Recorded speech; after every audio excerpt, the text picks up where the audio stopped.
Thank you very much. इसी क्रम में मैं आप सब लोगों का एक बार फिर इस सभागार में स्वागत करते हुए मैं अपनी बातों को रखूंगा।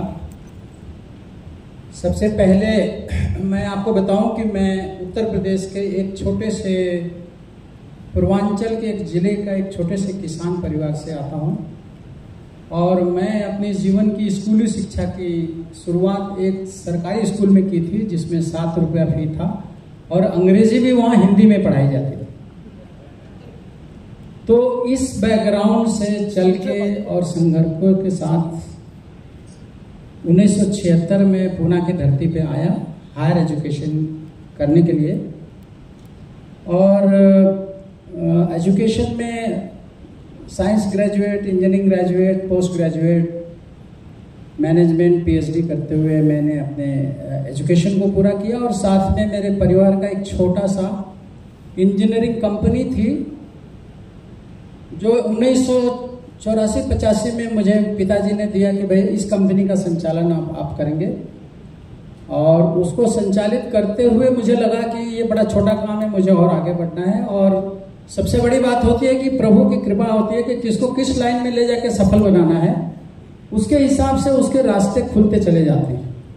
तो मेरा भी रास्ता खुला और मैंने उस छोटी सी इंजीनियरिंग कंपनी का प्रारूप एक अलार्ड इंडस्ट्री लिमिटेड के तौर पर 1988 में उस कंपनी का निर्माण किया और सातारा जिले में एक 24 एकड़ की फैक्ट्री स्टैब्लिश करी जिसमें चीनी mill, cement plant, power plant, distillery, sugar mills की machinery, manufacturing, supply, turnkey, erection and commissioning, इस तरह का इंजीनियरिंग कंपनी का संचालन 25 सालों तक किया। और उस संघर्ष में काफी बिजनेस ऊपर नीचे होता रहा, लेकिन मेहनत किया और लगभग 80 से 100 करोड़ रुपए तक का भी टर्नओवर मैंने किया उन वर्षों में और देश विदेश में काफी नाम कमाया। यहाँ के जितने भी कोऑपरेटिव सेक्टर के चीनी मिले हैं, उसके जितने भी बड़े संस्थापक चेयरमैन हैं, मिनिस्टर्स हैं, उनके साथ मैंने काम किया और काफी कुछ जीवन में सीखा। उसी क्रम में जब मैं अपनी इंजीनियरिंग कंपनी चलाता था तो मुझे लगता था कि जो इंजीनियर हम रिक्रूट करते हैं, कम से कम 800 लोग मेरे कंपनी में काम करते थे और उनके सिलेक्शन प्रोसेस में या उनको लेने के बाद मुझे लगता था कि जो इंजीनियर की क्वालिटी होनी चाहिए वो शिक्षा के दरमियान लोगों को नहीं मिल पा रहा। तो मुझे कहीं ना कहीं मन में लगता था कि अगर मुझे मौका मिला तो मैं एक शिक्षा संस्थान की स्थापना करूंगा और उसमें कुछ ऐसे शिक्षा के बदलाव करके मैं इस तरह की कोशिश करूंगा कि जो लड़का 4 सालों में इंजीनियर बनता है या बीकॉम करके बीकॉम ग्रेजुएट बनता है, वो अपने विद्यालय से बाहर आते आते उसकी नॉलेज इतनी होनी चाहिए कि वो जहां भी नौकरी करने जाए या अपना व्यवसाय शुरू करे तो उसको डे 1 से कुछ न कुछ वो उपलब्धियां करे या उसका जो एम्प्लॉयर है उससे खुश हो कि भाई मैंने जिस पद को लिया है ये हमारे लिए काम का है। अब इस तरह का संघर्ष मेरे मनों में चलता रहा और मैं 1999 में अलार्ड चैरिटेबल ट्रस्ट की स्थापना करी। साथ में चीनी मिलों का व्यवसाय और उसका प्रेशर झेलते झेलते मैंने एजुकेशन के क्षेत्र में काम करने की शुरुआत की।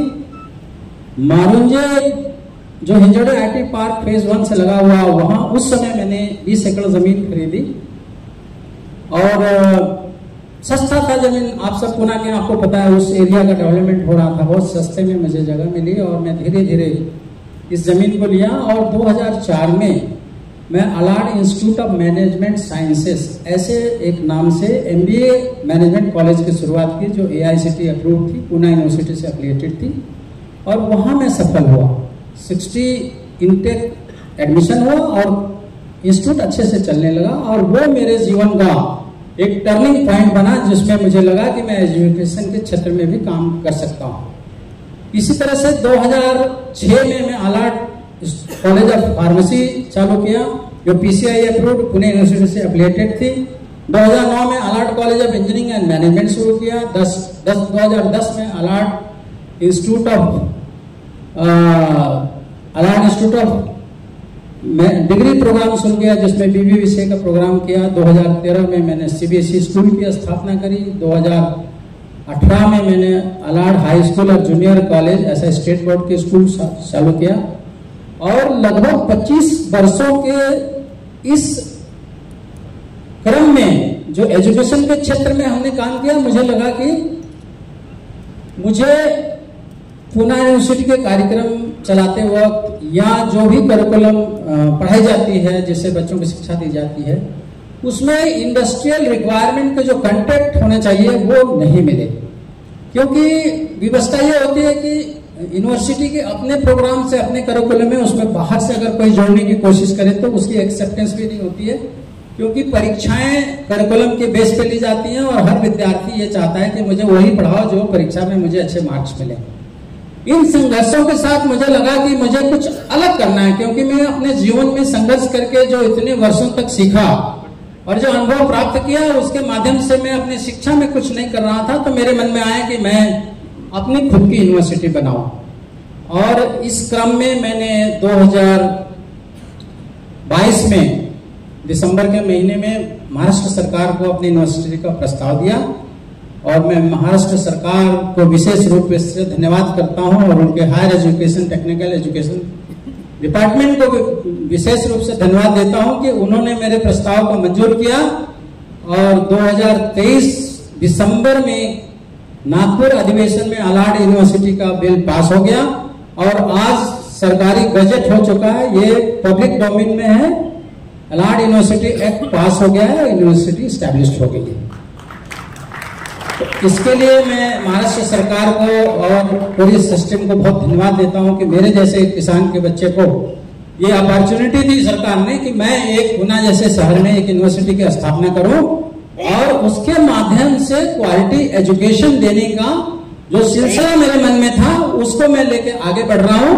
और इस तरह से हमारी जो टैगलाइन है कि हम अलग हैं, हम अलाहाबाद हैं, इस टैगलाइन के साथ हम अपने आप को विस्तारित रूप से ये बताना चाहते हैं कि हम जो करिकुलम डिजाइन कर रहे हैं, उसमें मैक्सिमम जो मेरे जीवन का अनुभव थे कि हर एक एजुकेशन में skill development, knowledge based education, quality और जो इंडस्ट्री को रिक्वायर्ड है, ऐसे करिकुलम के साथ कोर्स चलाने चाहिए जिसमें बच्चा ग्रेजुएट होने के बाद सिस्टम को एक्सेप्ट करे, इंडस्ट्री में जाए तो उसको जॉब अच्छे से मिले, और अगर वो व्यवसाय करना चाहता है तो वो अपने व्यवसाय को अच्छी तरह से संचालित करे और बहुत कम समय में सक्सेस हो जाए।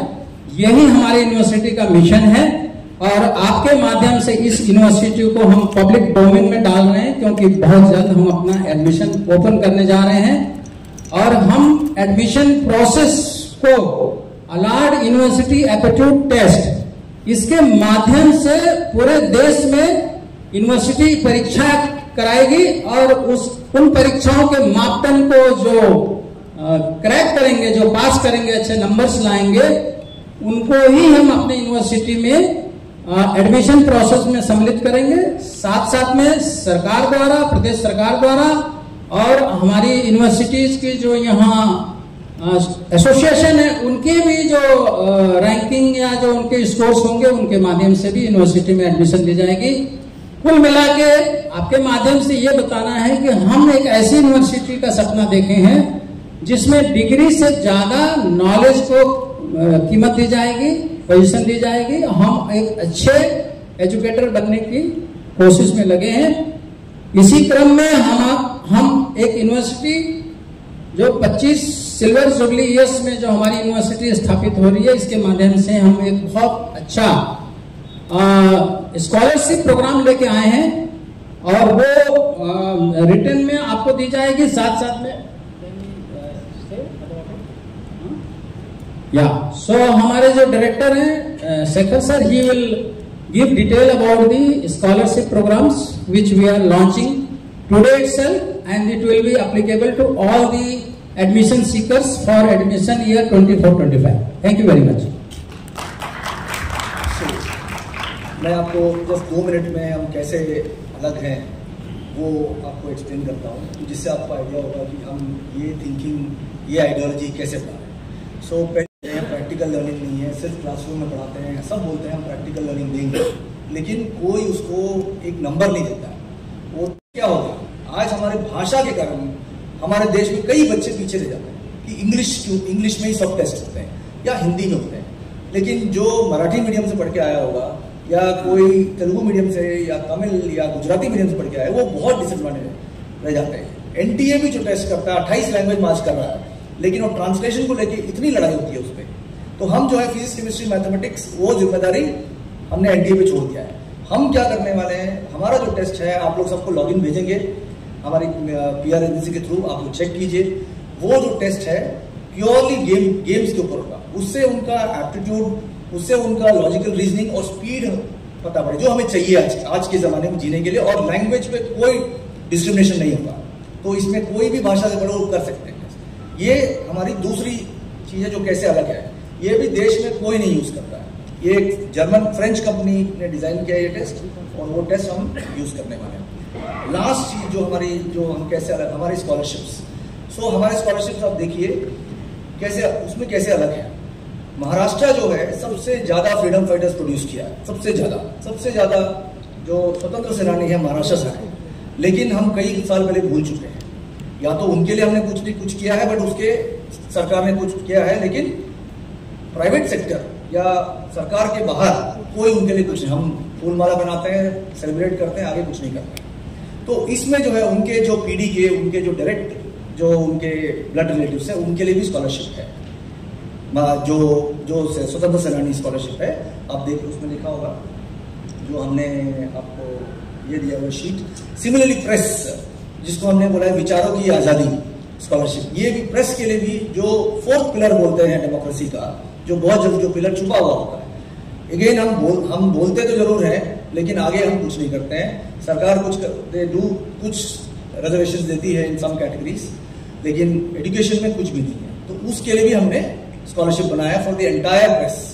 जो आज आप जैसे लोग जो रोज इवन कोविड के टाइम में भी रिपोर्टिंग कर रहे थे, अपने जान की बाजी लगा के जाते थे, रिपोर्ट करते थे, उनके लिए वो एक हमारा तरफ से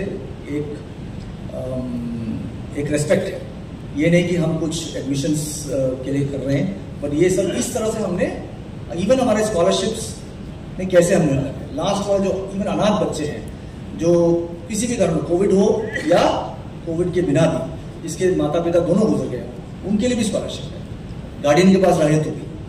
ऐसे करके हमने कई सारे चीज़ों में हम कैसे अलग है, हमने अपने यूनिवर्सिटी को अलग बनाने की कोशिश की है।